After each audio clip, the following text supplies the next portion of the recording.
For today, I want us to discuss something micro but very crucial to the health and welfare of your birds, and that's proper litter management. If you're a poultry farmer, you know how important it is for you to maintain a health and clean environment for your birds. But what happens if the litter gets dirty and it's ignored? When your litter gets dirty and it's ignored, it can cause a lot of health problems, and consequently it can affect you as a farmer. It can cause losses. So why is it so important to maintain proper litter management practices? Let's take a closer look. When the litter gets soiled from feces and other debris and the dirt, it creates a perfect breeding ground for harmful microorganisms. And the perfect example is coccidiosis. One of the perfect breeding grounds for coccidia, it's a dirty environment. And this is exactly what's going to happen to your birds. And it's very difficult to fight coccidiosis once it attacks your flock. And once it attacks your flock, some birds are going to be affected forever, and others might recover, but they may not gain like the weight you want. And when it comes to broilers, we keep them like in an intensive environment. The food is intensive, the water is intensive, everything, the growth is intensive. So what happens if the litter is ignored? It means coccidiosis is going to attack these birds, and since it's intensive environment, it might affect like a lot of your birds. A dirty environment also contributes to respiratory problems. Ammonia buildup in your beddings can irritate the eyes of your birds, but also the respiratory system of your birds, and these respiratory problems can result into permanent damages to your birds. Some birds might recover, but others might get affected with pneumonia. So you want to make sure once you feel, actually you can tell that the levels of ammonia in your poultry house, they have increased. Because when you enter the poultry house and your eyes get irritated. I personally, if there is high level of ammonia buildup in my chicken house, how do I know? I get headache. The moment I enter there, I start feeling a bit of headache, and that's when I know that the levels of ammonia have now increased, and now it's time for me to remove these beddings. But also sometimes I can develop some kind of flu, just like the birds.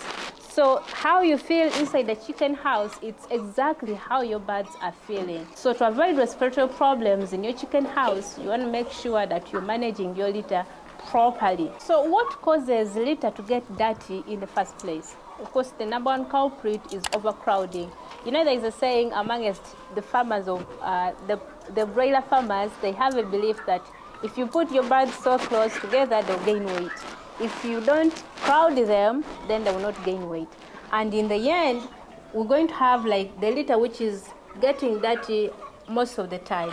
So I don't know how true that is, that if you maintain your broilers close to one another, they will gain a lot of weight. But what I do for my case, I just go with the international measurements, for the birds. I don't really... But if people say that the broilers are not supposed to do exercise, you're supposed to keep them in an environment where their major job is to eat and drink and a little bit of sleep.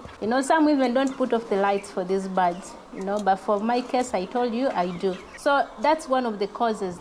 The second cause, the other cause that causes your litter to get like very dirty, it's water spillage. I'm not surprised that so many innovators and so many poultry farmers have now taken on the automatic water systems, and then the nipple systems, because in this case, for us who manually put this water, it's very difficult. Like for me, most of my drinkers are interlocked, but there are those drinkers that are not interlocked. They are very difficult to manage. Like it's very difficult to manage water spillage in chicken houses like these ones that are still on deep litter. And sometimes the birds themselves can kick those drinkers, and they just fall down.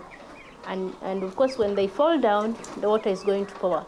So what do you do if the water pours? Immediately remove that litter and you replace it with a dry one. That's the other thing. And then the other thing, of course, if there is too much salt in the feeds of your birds, then the litter is going to get dirty like quickly. And the other thing is about the floors. Cemented floors are major culprits when it comes to making the litter very dirty. I did a video about this the cemented floors. As you are aware, my floor is cemented and it was really causing me a lot of problems, health problems for my birds. But go watch it and see what I did to manage that. But also uneven floors. Good thing about cemented floors is that they are even, but there are other floors that are not even. That means the dirt is going to collect in one corner, and then the other corner is dry, and then this other corner is not dry. Of course, the other issue is, of course, neglect. Now, we poultry farmers, sometimes we can get like lazy and we just neglect the litter.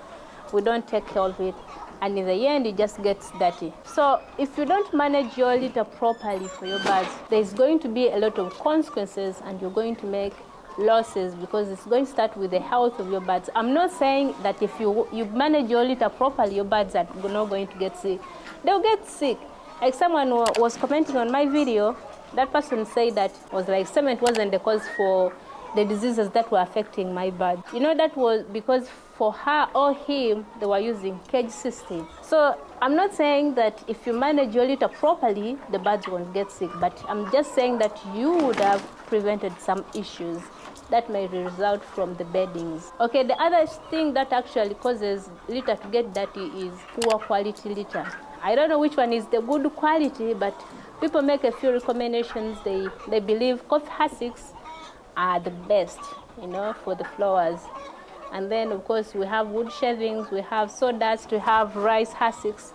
So you can choose, but choose the best quality. How then are we going to deal with these issues that I've mentioned? Of course, the key issue is to maintain, is to do regular cleaning and maintenance. You can just ensure that you are always raking your beddings. Make sure you turning it over and over again. If possible, do it daily. Me, sometimes I'm extra. I do it twice because before my floor was very bad. So I was doing it twice a day, in the morning and in the evening, because I'm an extra person. I take extra cautions.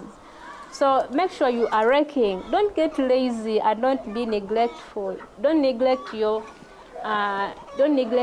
litter. So rake it and turn it. Of course, use good quality litter. I talked about that. And then do all you can to avoid water spillage in your chicken house.